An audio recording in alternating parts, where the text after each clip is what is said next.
trabajo en el proyecto TIC Día Crítico, donde hacemos cultura participativa para la recuperación de espacios públicos.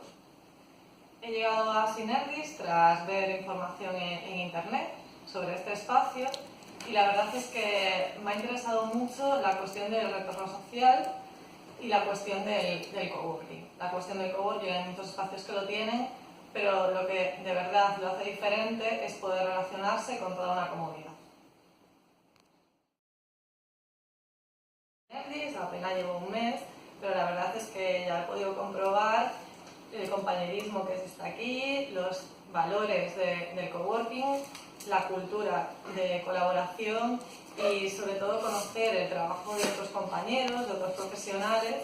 que trabajan en cosas, en áreas con las que yo nunca me he relacionado. Estamos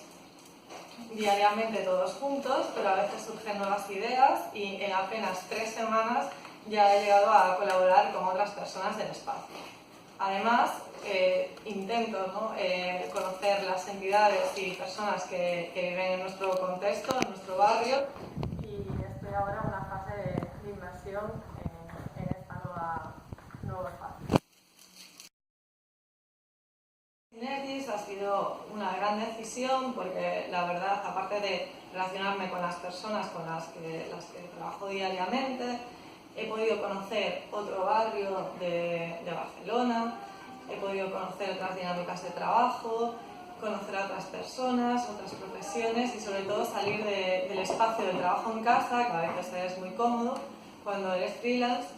pero llega un poco a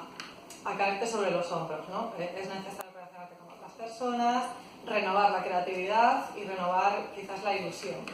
La ilusión de trabajar en un coworking se ve incrementada en Synergis porque ves el contexto en el que está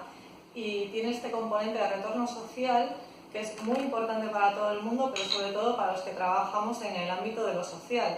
que podamos participar, colaborar y dar un sentido coherente a nuestro trabajo diario.